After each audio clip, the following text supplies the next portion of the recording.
I get it. It's kind of tedious, but that's the link, right? Just paste the link into your browser. I don't know if you can. Have I made a group with you guys on WhatsApp where I can share this link potentially? No? Event management. Just type it in. Actually, I'll just make it into a tiny URL. Give me a second.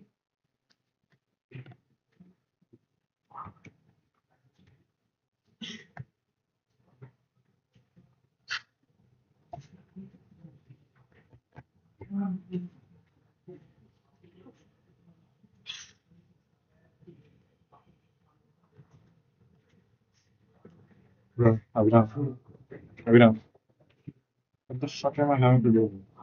Why am I having to do all this? He is not here. He left.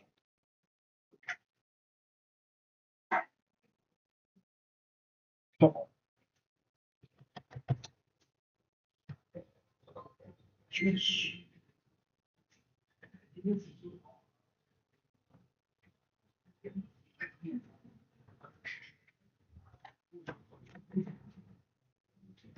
If you guys can see that URL, just type in that URL.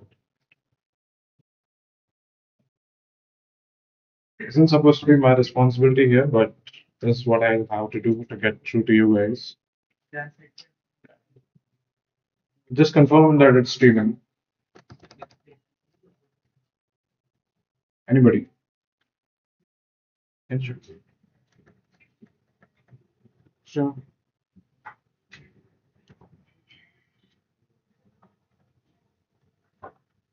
So has everybody entered the URL? I'll just take it off screen. Okay.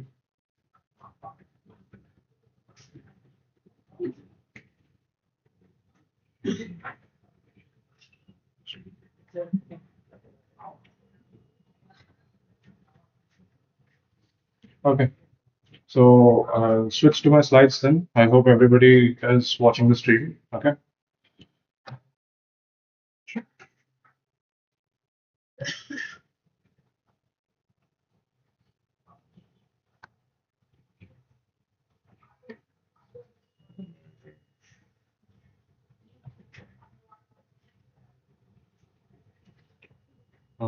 Again, confirm.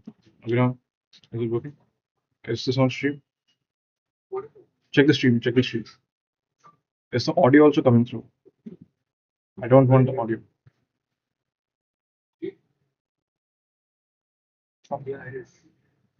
Audio is coming through. Okay, I'll just change.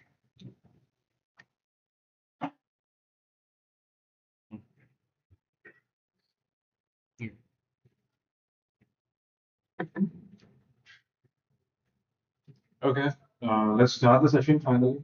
Hold on. Is anybody having any issues? Yes, please raise your hands. Yeah, what's the issue? Sorry? Wi-Fi. Uh, Look for VITP CDC students. It isn't here. Anybody else facing any other issues? No?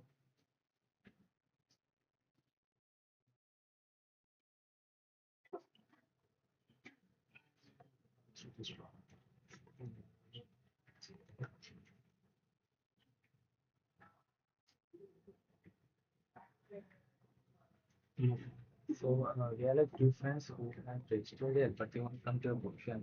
Yeah, come. They can come. Can they see that they're roadies? Is there OD? Let's wait. I'll add their names. Just let me know.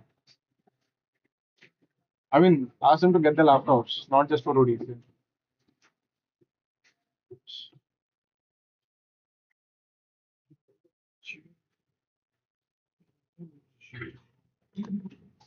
Okay, so I'll be starting with this, all right? So let's just go through the slides. Once we clear the slide work, then I can actually tell you how it is applied in the real life. A lot of this thing is going to be a lot of chat. No point in actually taking this in, but it's a good physical representative of what you would have to go through to understand how LLMs work. So in this first session, we'll only be covering how LLMs work and the different prompting strategies. We're expecting agents and things like that. Here's my friend Abhiram, who will be taking care of that in the evening session. So there's two sessions. Should have started at 10 to 12:15, but yeah, unfortunately. And the second session would be from 2 o'clock to 4:15. So that will be connected by Abhiram. Now let's just go through my slides. Once we're done with that, I would really, really like all of you guys to ask a lot of questions because I was intimated about this event at the last moment. So I haven't really had a lot of material prepared so far. So yeah.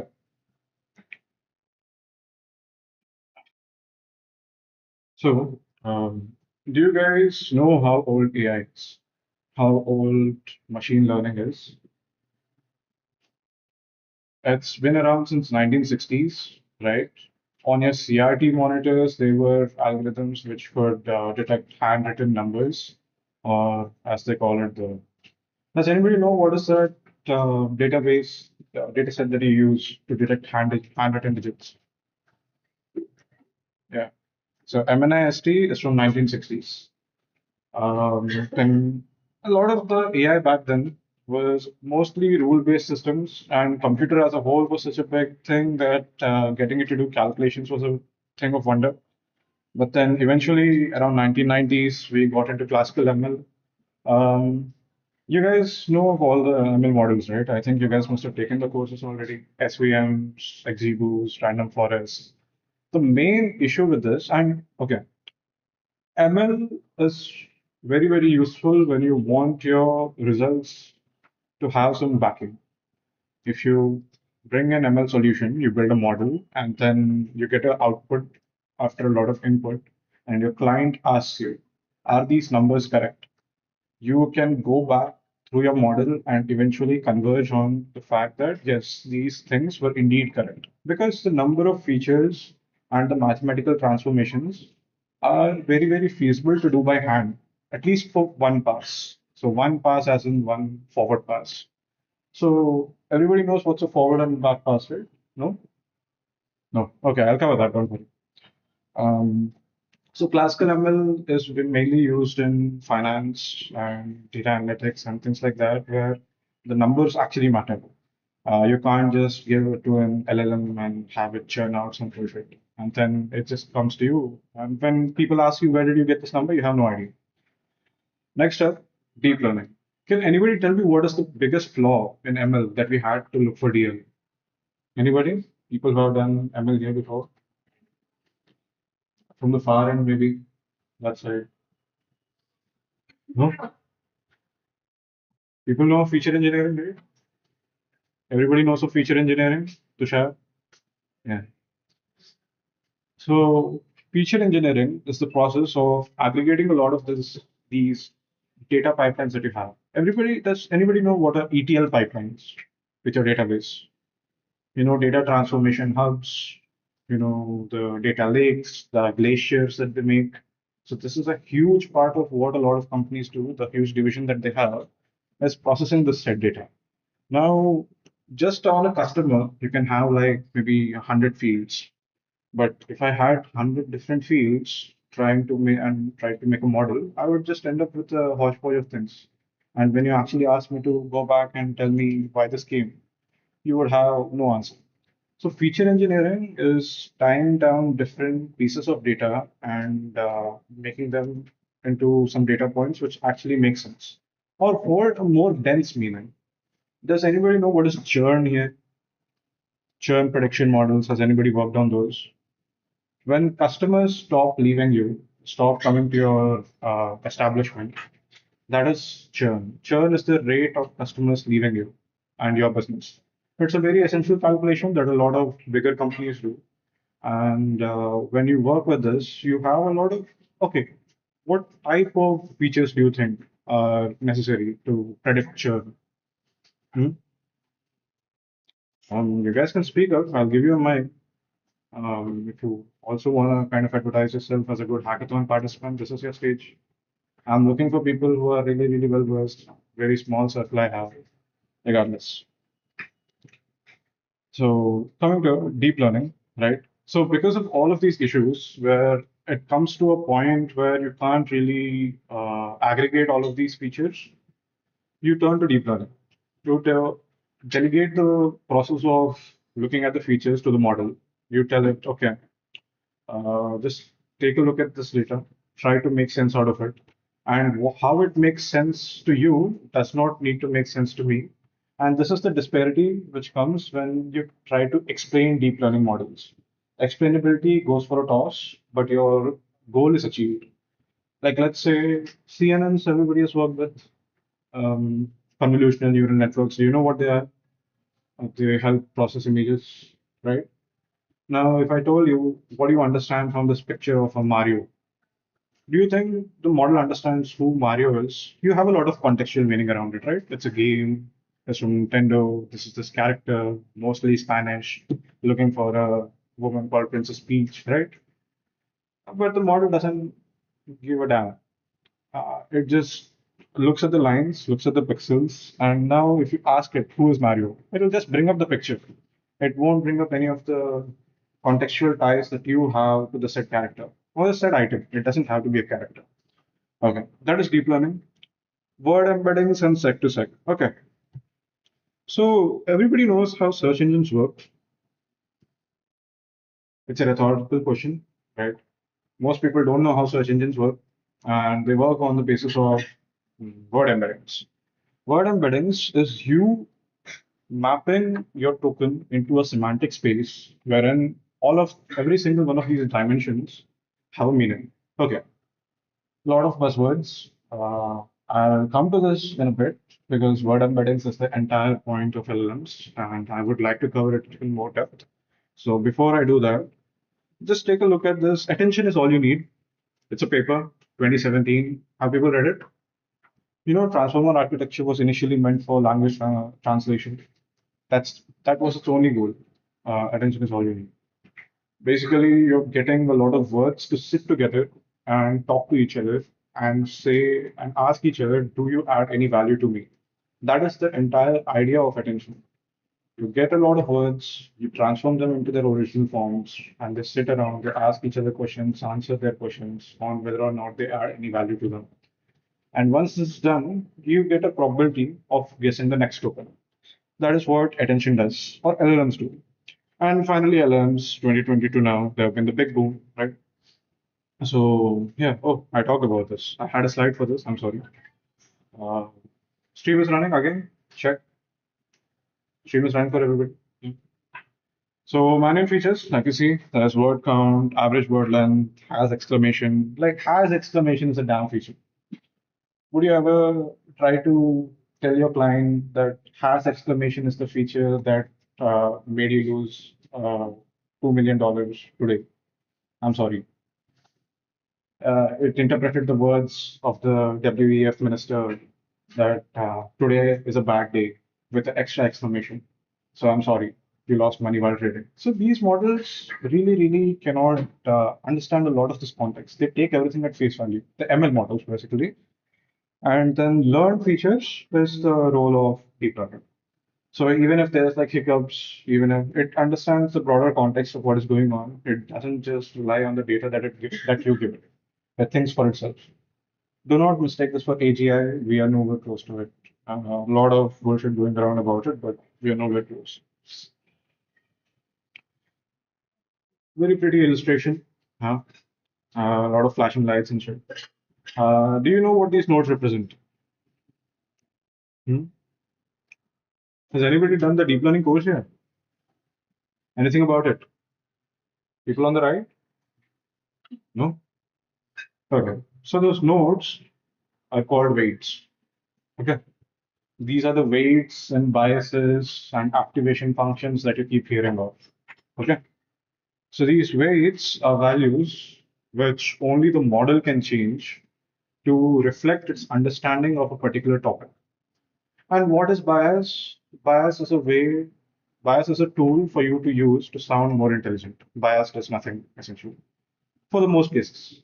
Bias is not that important to understand. Bias is a concept of you adding some deviation to the model for it to understand certain things better and not touch its own weights for that particular topic. Like let's say you're talking about what can I say? Give me a word with two meanings to share. Two meanings.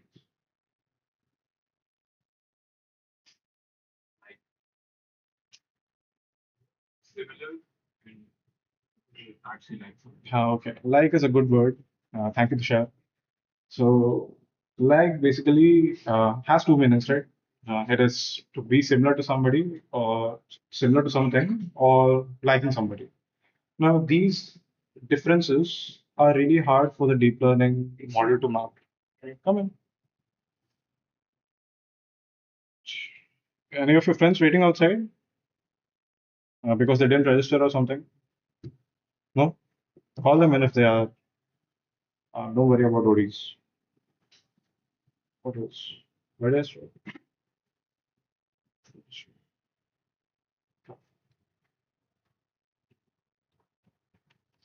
All right. So these two meanings, multiple meanings type of word embeddings are really, really hard for the model to actually gestate because a lot of these times it just gets mixed up in the uh, nuances of, okay, can I use this word this way? Can I use this word that way? So when you add some bias, it allows you to, uh, segregate the two meanings of this word. So like can now also mean to like somebody, like can also mean to, be like somebody. Okay. So input layer, hidden layers, output layer. I think the diagram is self-explanatory, right? You guys understand? The input layer is the vector embedding of the said data input, and output is what you get. Once you can decode that output, it can be any format.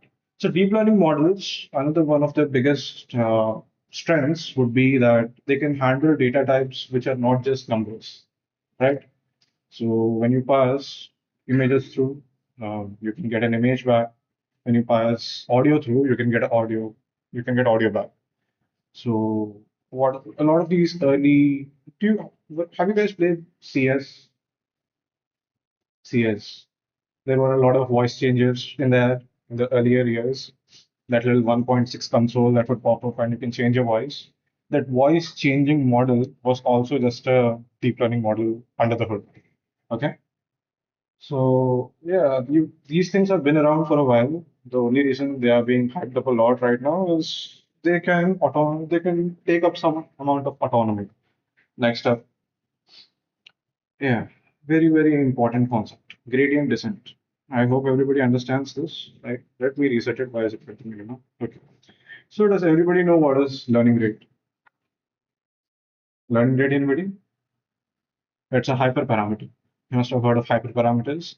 Hyperparameters are just a config file of things that the model looks at, which you can manually change. Model does a lot of things. For you to give it instructions, you need to feed it hyperparameters. So the learning rate, okay, I'll just explain this diagram a little bit. I think this is very, very important for a lot of people to understand so that they understand how the training happens inside the model. Um, so do you see that wavy line in the just a nod of heads is also okay. You don't have to raise your hands. Just nod. Some positive affirmation. Okay. So this wavy line is the loss curve. Do you guys understand what loss is? Yes. Okay. Few nods. You guys are in the event, right? Okay. I thought you guys were people helping out. Regardless. Um, okay. So coming to the loss, right? It is when you give a certain input. Let's say it's a image classification model, right? Very simple use case. I give it a bird, it guesses a dinosaur. Not very accurate. Now you subtract the output from what it is actually supposed to be, and now you get a deviation that it has to correct itself in, right? Now this error deviation is what is called the loss. And loss is what you have to minimize. Is this intuition? Do you guys have this intuition? No. You understand why it is that we have to minimize loss. Loss is a way of getting the error of your model and this error has to be reduced to make your model more accurate. Make sense to everybody? A lot of heads, please. Yes, yes. Okay. Um, Now, how do you go about doing this reducing part of the loss? You use something called gradient descent. So what gradient descent does is it asks you to visualize this uh, complex function that you get at the end of this thing. Like, okay, you guys have worked with quadratic functions, right? Quadratic equations. How many terms are there? How many unique terms? It's how many degrees? How many? What degree polynomial is it? 2 degree, right? Now let's say there is, and when you plot it on a graph, what are one of these please? When you plot it on a graph, how many dimensions come? 2 dimensions, right? You know, GPT-3 has 17,788 dimensions. Okay. How would you plot that? Can you plot it? So for the sake of visualization, we just think of it as a 3D space. Don't try to overcomplicate the idea of dimensions in your brain. I have tried, I know. I tried to come up with various training models, did not work out. So a lot of the times in the domain of ML and AI, right, you should just go ahead and do what people are doing and learn what they have learned better than them and then try to innovate. No point in sitting here and thinking, oh, what if I trained it by, speaking to it? Not possible. So coming to the gradient descent, now it's a wavy plane, right? And where you start, you can imagine a little ball placed on this wavy plane. I put a ball on top of a hill. What happens? Does it go up the hill or does it roll down the hill? Down the hill. So you have to get a sense of momentum into this ball. You're trying to emulate momentum in this ball. It has to roll down this plane.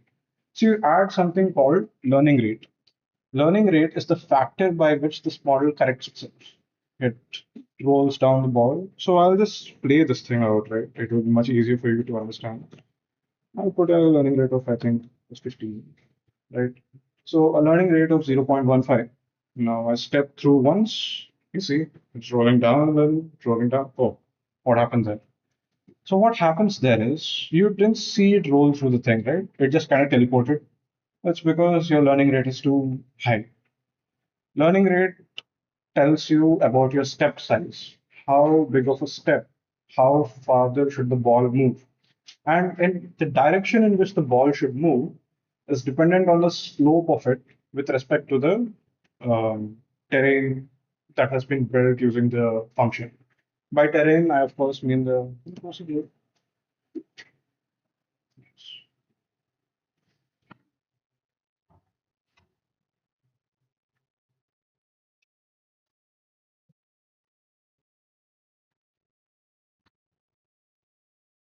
Okay.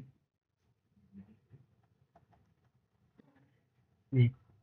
So the direction in which it starts stepping is completely dependent on the direction of its slope. If it has a positive slope, what is a positive slope? Can you show me by your hands? What do you think a positive slope is? Just angle it. What is that slope then? Yeah. Show me a positive slope. Okay, that's correct. People there are getting it right. You're not getting it right. What's a negative slope? The opposite of it.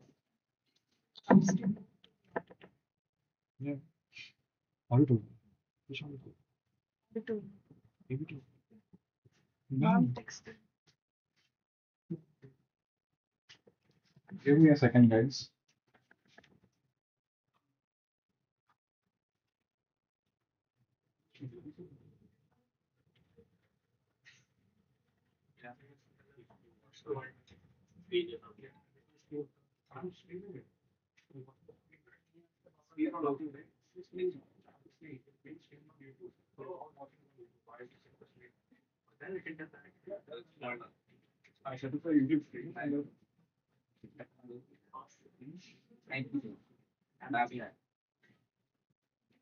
Okay. So is screen a big issue for you guys, or is the stream okay for you? Stream is working well. Yes. Right. No need of the screen, right? Because they're asking us to move to the auditorium. I don't think you guys want to do that right now. To AV2 again. Okay. So let's continue with the stream. YouTube stream. Streaming. Okay. Only one of other nothing is okay. Can they get this up by like Nah, nah, fine. You also just stream it. uh, sir, I'm streaming it. you want to do second half the after lunch? After lunch. Can we fix this? You can fix this, we'll stay here. You cannot fix it because people have to come. Some engineers have to come. It's okay, sir. They are happy to stay. Okay. Hey, is it okay to go with Steve? That's fine, right? So then we'll continue here itself. We don't need to go for TV auditorium. Okay. Then we'll resume here. Okay. Event management also.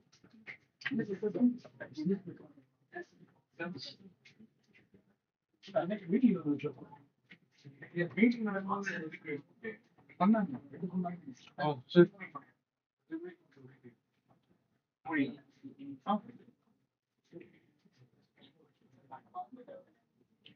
oh, okay. So, hey, volunteers, who are the volunteers? Right. Get the name list properly. Yes, sir. Okay, some more spot registration, right? Yes, yes. So get their names first. So, it should email.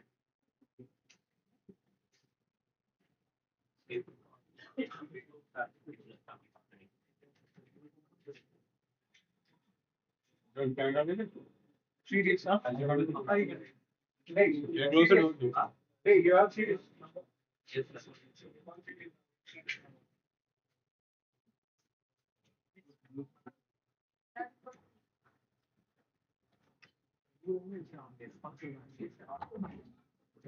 Okay, small hiccups here and there. Too many hiccups.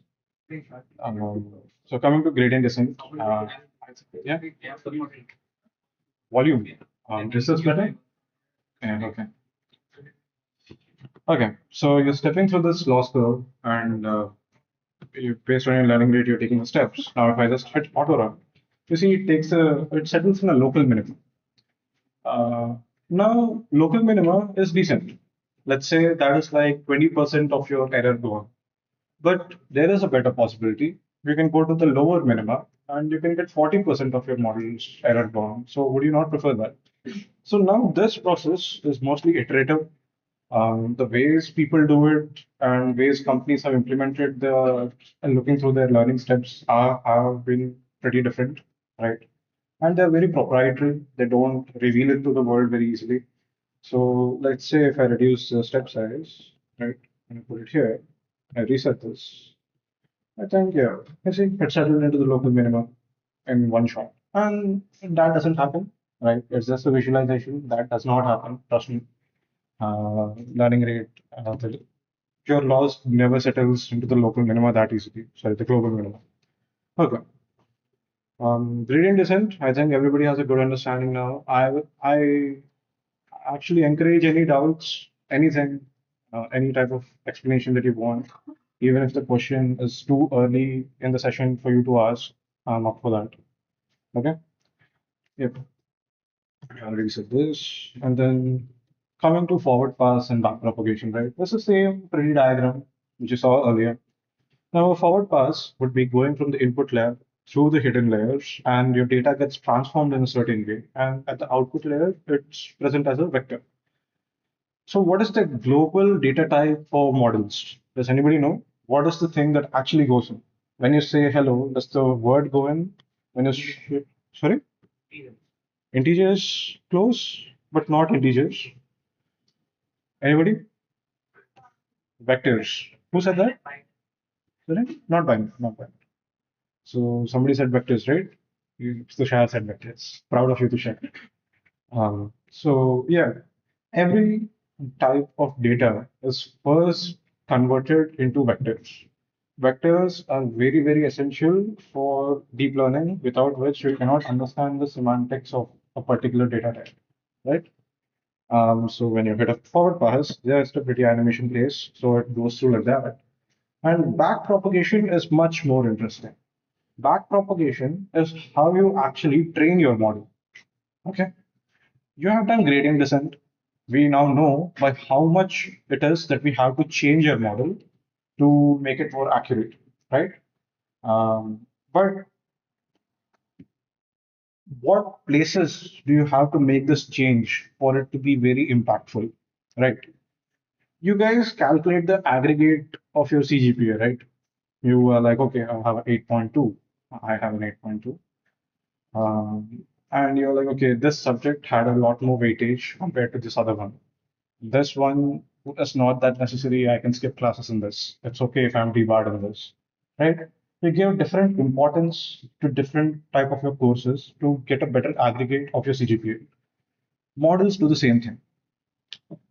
They try to find the most impactful way to change to reduce this loss, right? I think everybody understands that properly now. Was this analogy enough, or do I need something more? Any doubts, please? Backpropagation is very, very essential. No point in saying I'm an AI engineer type of guy, not knowing backpropagation and only running LLMs. Okay, that's nice. Everybody knows. People at the far end there. Am I audible there? Hello? That's right. That's right. Okay, cool. Now, let's drop all the other models because they are all useless, right? LLMs are the king. LLMs have been training. A lot of these models have been replaced by simpler transformer architectures, and they're much easier to run and deploy, and they have very mature infrastructure for it to run. People are building tailor-made hardware for LLMs. No other model has ever gotten this amount of privilege in its career, right? So why is language hard? So let's say there's run, right? There's the word run. Very similar to the example our friend Tushar here gave regarding a like. Similarly, run has a lot of meanings, one in physical sense, one in business context, and one in the software context. There are a lot of these things. There are a lot of such words which change their meaning depending on the context, right? A lot of your text can be misinterpreted if you don't have context. I've been through that. So, bag of words versus context. Has anybody here taken up their NLP course? Have people used? Okay, I see a few hands. That's nice. Somebody there? NLP course? No? Okay. Um, Coming to the point. So, you must have heard of things like TF-IDF, bag of words. What is that? Lemmatization, old concepts. Chuck all of that in the bin. No point in doing any of that. People try to still believe that NLTK, Spacey, and these things will do something. They won't. You just bring a 800 million parameter model and it does everything that Spacey does and better. So yeah, Spacey also shut down their open source project, because they could not keep up with the LLMs that are coming out, SLMs, small language models. Yeah. So as you see, bag of words, it pretty much just marks it. It's like the is represented as two for some reason. The run is one, park is one. So it loses all the word order. And the order of the embeddings is very, very, very essential. People think of when I've talked about embedding models and encoding models. Okay, does everybody understand what is embeddings? Yes? Embedding is the process of using a deep learning model which converts text into the vectors required for the LLM to use. Like I told earlier, vectors is the main data type for any type of deep learning model. So you have to convert your text into vectors first. So this is done through an embedding or encoding model, whatever you want to call it. So what this does is it takes your pieces, it takes your words, tokenizes it or breaks it down into pieces. Very uncomfortable position.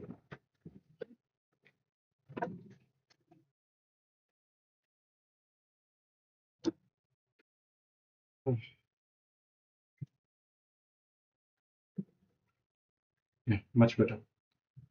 Okay, so coming to embeddings, um, the word embeddings are pretty easy. It just takes a look at your tokens, and it is just a lookup table.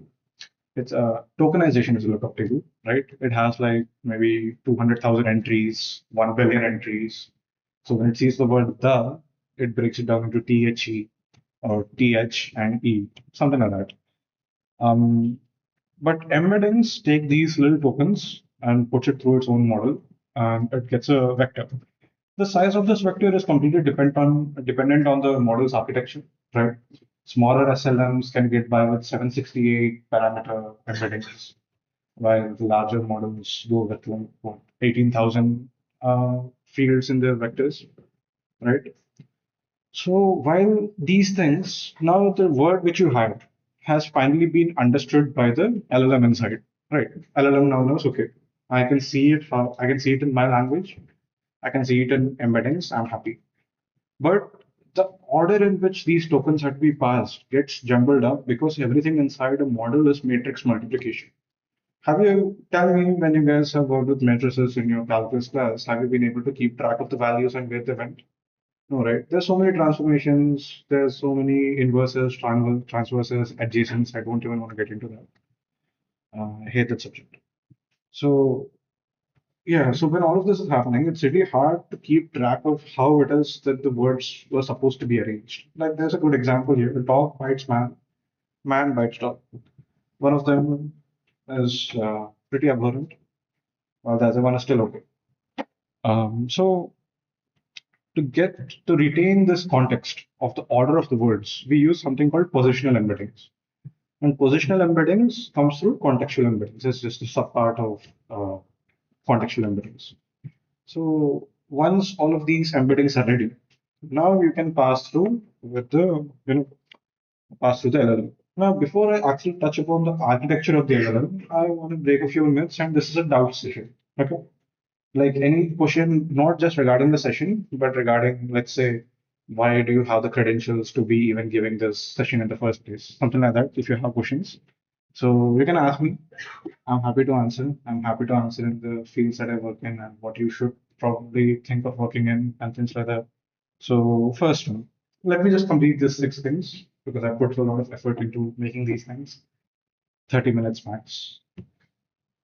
Yeah, let's say LLMs understand language. No, they don't. They just predict the next token, and the token is decoded.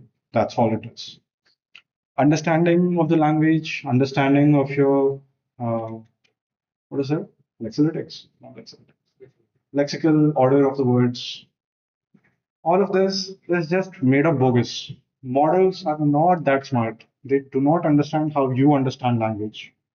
You're just translating it for it to perform an operation, and then you're getting it back. Everybody knows Fourier and Fourier transforms and what is the other one? Laplace transforms, right? Why do we do that? What is the point of doing it? Hmm? Because it is easier to handle those equations in the Fourier space. Similarly, here also we are converting words into vectors, and the mainly because it is easier to handle the words in that space. Okay. If I asked you to come up with some field of mathematics which deals with English, how would you do that? You can't do that, right? I mean, maybe you could. I could be wrong, but null hypothesis. Okay. LLMs have a database of facts. I mean, they kind of do. There is a layer called what is it called? Some perceptron, multi-layer perceptron. Yeah, MLPs, multi-layer perceptrons. So these are huge neural networks. They take up like 70% of your model size. Have you ever tried downloading the LLM onto your PC? Has it ever ran? No. I know. So a lot of these models are so inflated. You're like, why do I need 70 gigs of space to put a model? 70% of the 70 gigs is this MLB layer, which holds all the facts. So next step, more parameters equals smarter, complete bullshit. SLMs are here, and you ought to get with times. You have to learn that ChatGPT is no longer the king. Please switch from ChatGPT. Do not use ChatGPT. Use Claude, right? And if none of that works out, try to buy a VPS. Five friends come together, buy one GPU, set up GLM 4.7 on it, put a endpoint and use the endpoint. Right? Much better than using ChatGPT. Genuinely, it has been very bad these days. Uh, LLMs are autocomplete. Yes, they were autocomplete. A lot of the code completion pipelines that you remember from back in the day, they were all just auto completions. When you type a word and in the Google keyboard and it gives you a next word suggestion, that is pretty much auto completion. Right. And a lot of these things were able to run on your mobile, but all of a sudden LLMs can't run on your mobile. Hmm. Okay. So next up, LLMs will replace developers. They'll replace mediocre developers, right? They'll replace a lot of people, but if you can work alongside them, or better yet, work on them, then nobody is replacing you. And saturate the domain before other people can saturate it for you. I would say that is like being first into a domain is much better than then thinking of, okay, I'll transition to it eventually. If your goal is to work in applied AI, and never try to come through the route of, okay, let me do ML, let me do DL, let me do this. Then eventually I'll reach LLMs, I'll fine tune LLMs, and then I'll use LLMs. Don't do that. Generally, a waste of time. Applied AI is a different ballpark compared to actual ML because ML has always been very, very research heavy. It is either finance heavy or research heavy. ML, if you're finance, deep learning, if you're into research and PhD and things like that. Not that that is a bad field, it's just that the amount of time that you have to give into these things and the amount of effort that you have to put in is not proportional. Right. You just ride the hype train right now, applied AI. Maybe it will come crashing down next year. So you have 1 year for you to spend that time and get some money. Yep. So LLMs, you need a PhD to use LLMs. Once again, not true. All of us are using LLMs, right? We have been using it since what, 2020? 2023 is when they came out, right? 2023. So yeah, you just need to know how to get it to do things for you. You need to know how to instruct it properly, and that's it.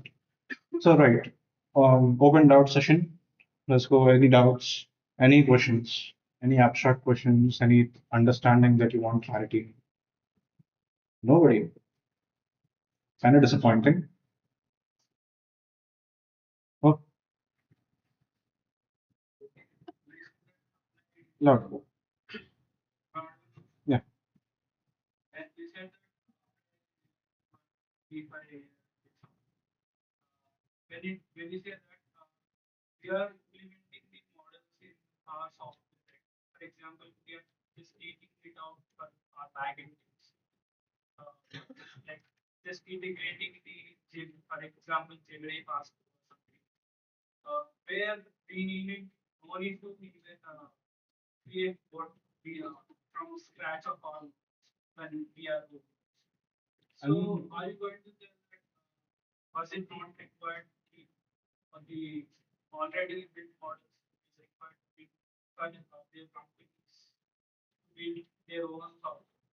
Yeah, for most companies, right? Unless AI is your main selling point, there's genuinely no need for you to self-host your models, self-deploy your models, because there's a lot of infrastructure behind this.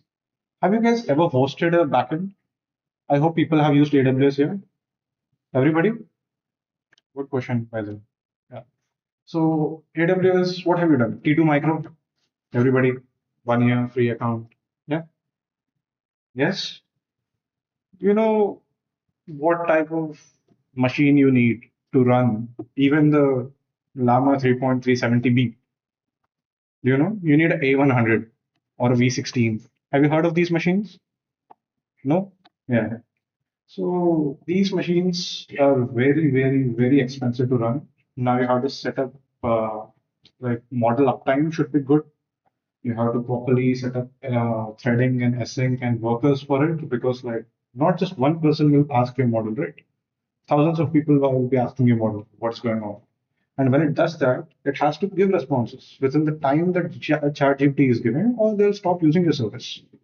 Now tell me, you are a finance first company, you're a consultancy company. Do you really require your own LLM? You don't. You can fine tune small SLMs and use it for internal company operations. That is okay because you care about your privacy and all that. But as soon as you try to compete with the giants who already have the compute, who already know how HPC works, has anybody heard of HPC at all? Has anybody heard of CUDA kernels? This is the depth at which they're operating. They are building their own ASICs. ASICs, do you know ASICs? Okay. There are certain chips which are purpose built only for that application. Your CPU can do a lot of things, right? It can run Windows, it can run Linux, it can play games, whatever. But SX can't. SX can only run that matrix multiplication maybe some 10,000 times faster. And people are investing that amount of precision into LLMs. How can you, as a company who's not even in that field, try to compete with it? You should just admit defeat at some point and learn that there are layers of abstraction to ML and delegate the work of building the model, from fine-tuning the model, setting up the infrastructure, setting up the distributed kernels to the people who already know it best. Okay. So trying to set up your own LLM startup is very, very dangerous unless you actually know how things happen there. Okay. That is a very good question, MSI. Thank you. Anybody else? See, those type of questions are also something I can answer. And you can also point out that I'm wrong. That works also. Nobody. Harsha, any questions? No? Familiar faces? Cattle? Oh, got the wrong name. Who else? You have a question? Yeah. A little loud. So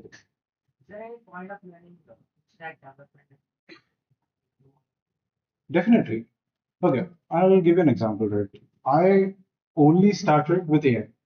Like I started with ML, DL, applied AI, like that. I picked up back in like maybe a year ago, max. And that has helped me like triple my productivity because with AI. Because I used to ask it a lot of questions which would be better if I knew the answers to them already. Do you ever feel while talking to ChatGPT that okay, if I ask the stupid question, it will completely change the course of this conversation? You're discussing some complex topic, right? Let's say economics. Something you're asking what happened to the world, why did the gold prices fall, something like that. And then suddenly you are asking, why does the gold even back up a currency? Like if you ask a dumb question like that, a ChatGPT will just treat you like a dumbbell. It will just say, okay, please retired. Let me help him out. So when it does that, you lose all your credibility in front of the model. You're losing your respect. It kind of just treats you, coddles you like a baby, and it gives you like small test implementations to play. When before I knew backend or full stack development, whenever I used to ask it to build applications, it would give me a single script. And it's like, yeah, this is the best practice. Have like 10 scripts in your GitHub repo. That is how all the projects look like. Oh, you built Google. It will reassure you a lot. It'll play into all of your beliefs. Like, oh, you're the only person who can do this. Right. But once you know how to do backend development, you can call out its bullshit. You're like, oh no, that doesn't work. Like, oh, I'm sorry. I can help you out now. I'll do it better. So full stack development, learning it is never going to be bad. You learn so many things into computers. Like, see, from AI, I have pivoted to telephony, I have pivoted to backend development, I have pivoted to deployment, I have pivoted to a lot of these things. And that only happens when you pick up backend, not AI. Like, you should start from full stack development and take a leap into applied AI because then you can build it to actually be scalable. There will come a point in time when you're just doing applied AI where you will build 11 chatbots and you don't know what your next project is. That was me. Because I was like, okay, what now? I only have chatbots. So now my resume is varied, of course. I picked up different things, but yeah, good question though. Anybody else? See, I kind of have to kill time. I need to take the session till 12:15. So please ask questions. Anybody from here? You guys were giving a lot of responses. What happened? People at the back there, you were also asking some things.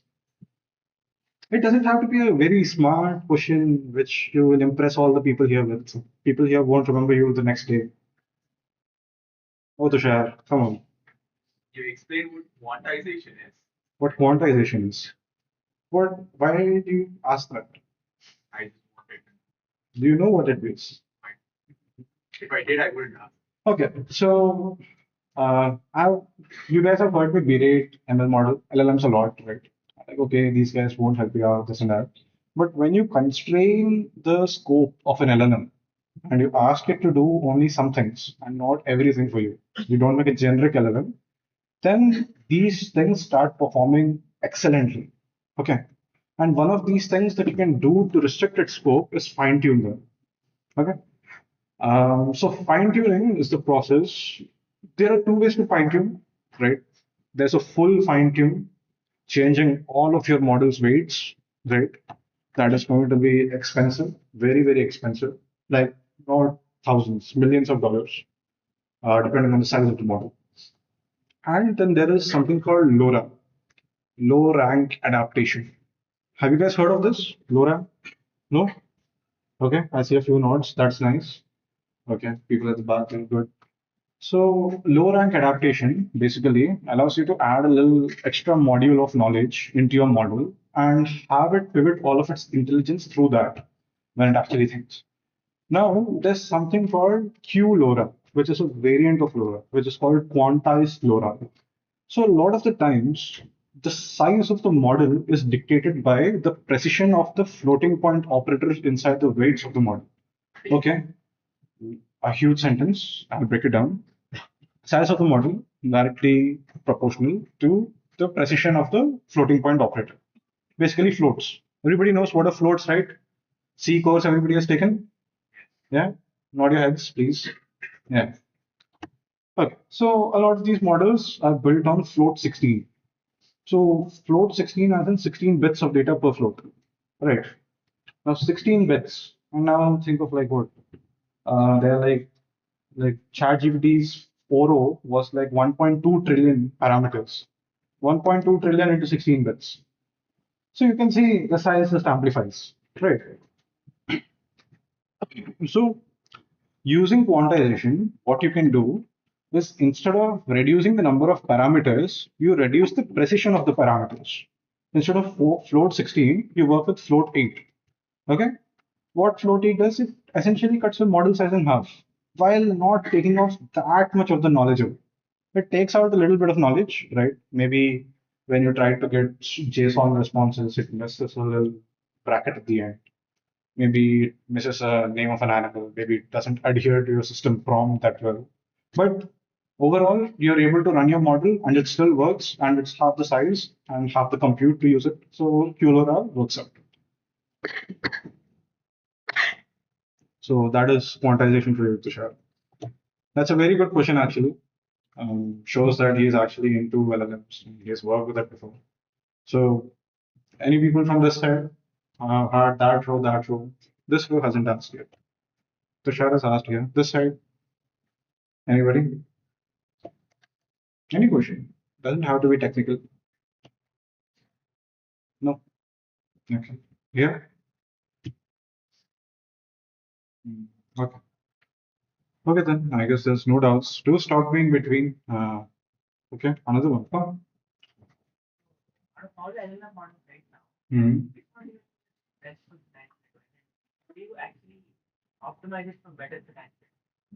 Better for better for what? Financial advice. Okay. When you try to make domain specific LLMs, right? The biggest factor is not your LLM. Biggest factor is how you aggregate the context into your LLM. I will get to this part, or Abhiram will get to this part when he is explaining agents and how you can get more knowledge into your model.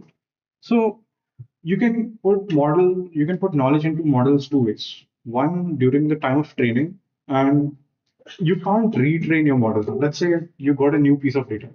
What was that? Who died? The Queen died, right? The Queen of Britain died. Now, the trained model does not know that the Queen has died because it was trained like what, some months ago. It was using some way to get this extra knowledge from the internet and understand it. So, while working with financial analysis and things like that, it is not the LLM doing the heavy lifting, it is the agent doing the heavy lifting. You must have heard of financial agents, call agents, meeting booking agents, and things like that. So, financial agent is what you have to build for you to analyze finance. And in my opinion, and how things have worked out with me, finance, LLMs, and agents, I would suggest never use agents into finance unless it's just for the questions. how many people did we manage to serve today? What was the net revenue? If you just want to ask questions, then it's okay. If you wanted to do like some calculations, it's not the way to go. Because again, you can't explain to the CEO, okay, LLM told me this, please believe me. Yeah. Okay. Good question. A lot of people ask questions. Next. Yeah, so these are things I've already talked about, but I just have a few demos set up if you want to take a look at them. If you remember, I was talking about tokenization, the first step that happens. You give a word and then it gets tokenized into little bits. So here's a little example, right? Let's say I just type my name. Let's see what it breaks it down into. You see how it's split it into different pieces, and there's also space included, right? So this is how the tokenization model works. It has some fixed rules on how it wants to break it down, and it has a lookup table to which it maps to a big vector, and that is how tokenization works. Like if you want to try a better tokenizer, mine is of course just a demo tokenizer. There's this website, right?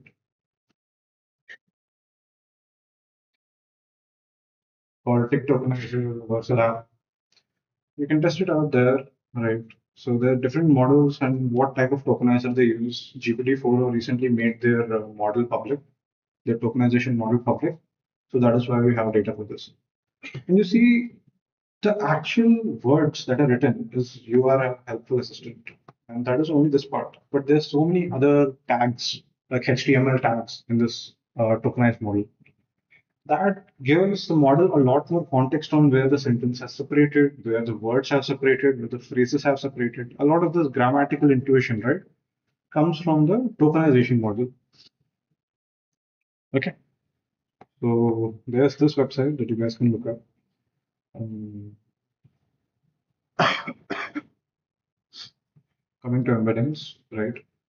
Once again, embeddings, like I've been talking about them already, a really good way to visualize them is the vector distance between two different words and their embeddings in the vector space. Right.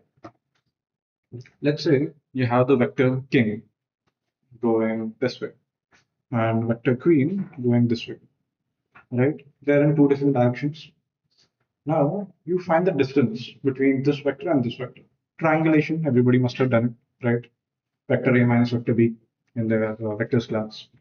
Now you take the words man's vector, man, and woman again. There's some deviation, and you find the difference between both of them. Now, the difference between the vector man and woman and the difference between the vector king and queen turns out they're very, very close to each other. So, is it wrong to say that this direction of the difference vector indicates the notion of gender in this model? So, you see how a human concept we were able to put into a dimension of a vector field. This encodes gender. This encodes wealth. So king and queen must have been upward facing vectors, while man and woman must have been neutral vectors. Their z axis must have been 0, whereas for king and queen, it must have been something around 1 or 2, because they are much wealthier than just a man or woman, right? So I think that is a good intuition of embeddings. You don't need to understand anything further than that. It's mostly just a lookup table, right? Attention. Attention is what builds and breaks your LLMs. There's nothing that can be done without attention on this paper, right? So, have you guys heard of KV Cache? Embedding basically gives you like a vector space for the words you choose, right? More or less. So, a model comes predefined with the vector space size that it wants to go with. For example, GPT-3 has 17,788 dimensions in its vector space. Every one of these dimensions was encoding one human notion. Okay. What happens if you use two different embedding systems? Two different embedding systems. Yeah. Then it will just be a mismatch. Your tokenizer, your embedding model, your LLM, everything have to be architected in a very linear fashion. You can't mix and match these models and change them. Got it? That was a good question as well. I've tried that once. Okay. So now take a look at the sentence or the fluffy blue creature roamed the forest. Okay. Can you guys take a understand what is going on here? It's a query and key matrix, and the values are being currently found, right? So the query is basically what am I looking for in this world, right? Uh, Fluffy, the word fluffy is going horizontally as the word creature, like what am I looking for? And when it says here, you amplify me, you add meaning to me, you are an adjective for me, then the intersection of the words fluffy, blue with the creature have a higher score, right? Similarly, if you take a look at run polysymbol, I need to run the tests, right? So when you see need and to and things like that, the vector score there is higher. What is that score that is being written in that matrix? Is the do you guys know what is cosine similarity? Anybody here? Cosine similarity here? Two vectors, and when you find the cosine similarity, you pretty much find out how much are these vectors overlapping each other, right? So when vectors overlap, you can conclude that okay, this thing and this thing, these two vectors has are in similar direction. And when you put this in the vector space, what does this mean? It means that both of these things are relevant to each other or adding meaning to each other, right? So this value can range from 0 to 1. And eventually this happens for every single vector with every other vector. And this is what I mean by the round table conference between all the words talking to each other. They are like, okay, what do I add to you? What do I add to you? Am I useful to you? And when all of that has happened, you're able to change the embeddings again, right? And this process happens a total of 96 times, right? Because there's 96 attention heads in GPT-3. I'm taking the reference of GPT-3 here. And there's 96 transformer blocks in the architecture. So a total of 96 times when this thing has happened, your vector for the particular embedding gets so enriched with the knowledge of its surrounding embeddings that it is able to generate the next word. Okay. Now,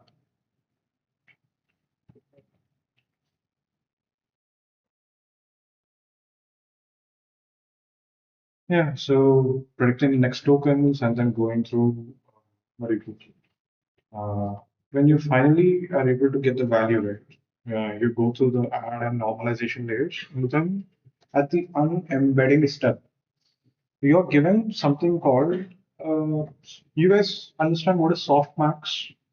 Do you know what that function does? Have you guys done probability? Do you know what a probability distribution is? So probability distribution is and probability distribution, since you guys understand already, I won't elaborate on that. Softmax is able to take this probability distribution and put it between 0 and 1. And when it's able to do that, now you have a very clean way of visualizing how it is that the next token will be predicted. Now, decoding metrics looks at the output layer of your LLM vector, and now it is able to map it to whatever token should come next. And temperature. Do you guys know what is temperature? No. Temperature is a parameter that again you can set during the inference time of an LLM, which allows you to randomize the token selection at the end. So let's say if it got really creative, the cat's heart on the map has a higher probability that it shows floor because the temperature is high. If I reduce the temperature, you see these things changing. Uh, the temperature is zero point 0.1, so model is only trying to give a lot of preference to the actual next token that it wants to predict instead of the other.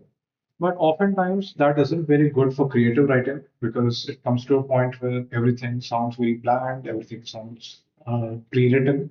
So that is why higher temperatures allows for more degree of freedom. So temperature is a slider for higher or lower degrees of freedom.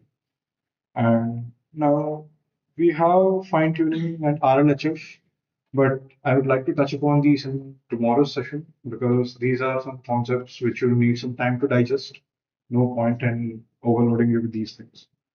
And there's a prompting playground, right?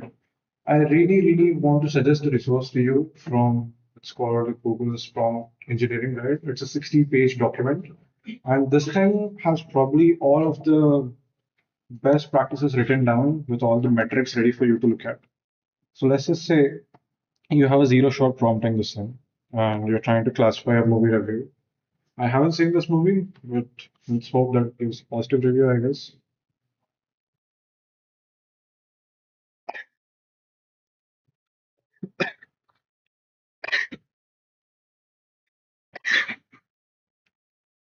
The Wi-Fi is kind of painful here, but yeah.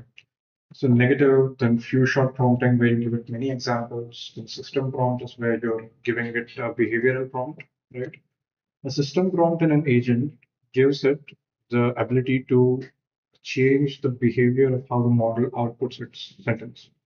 So if you want to add some personality to your particular model, if you want to add personality to your responses, you have to first edit the system prompt.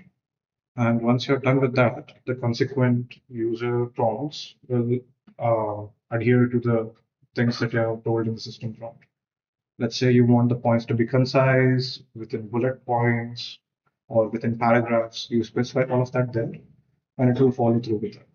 Right. And the better the model is, the more it will adhere to the rules that you're setting. So similarly, there's roles, as you can see, you're an enthusiastic travel guide who's lived for New York for 30 years and things like that. So when I say what are the must visit three places, let it run for a bit. You speak with energy and humor. So the energy and humor and these type of personality traits that you want to add to your model, you see, oh boy, buckle up. I've never seen a person say that thing in real life, right? But it will act very, very enthusiastic. Contextual, you can add a lot of context, right? Yeah, you can. I have given context by hand here, but you can give context to a lot of different sources. You can get context from the internet. You can get context from your Excel sheet. You can get context from, let's say, you're trying to set up um, an agent which can look up your grades and predict how what you have to study next and build up study plans and things like that. So you can get context from your grade history and things like that. Then the step back. Step back is probably one of my favorites, right? It looks at what it is doing, and then it. You guys must know it by React prompting. It does something, sees its output by itself.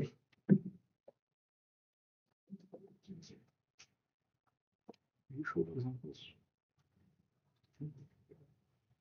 Yeah. And finally, there's chain of thought and self-consistency. And these things, well, I would like to cover. These are things that my colleague here has to cover, Abhinav.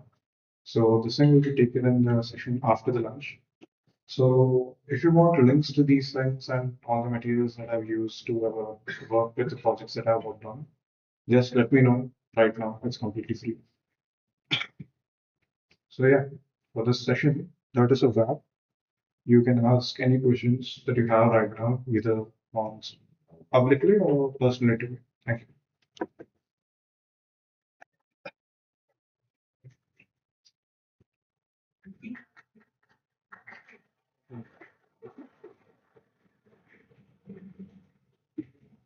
I think there's a lunch break from 12:15 to 2 o'clock, right? So you guys can show up again here at 2 o'clock, and then Abhiram will continue the session. Next session won't be quite as theoretical. It will be very, very hands-on because I had to cover these basics for you to understand why agents work, why tools work, and things like that. So I know if it has gotten a little boring, but yeah, thank you. Please ask me to wait for a bit quick. Let me take a give me some information. Okay, also stay back for a little bit, right? We'll write down your names for the OD sheets. And, after that, you will see. Okay, good. What?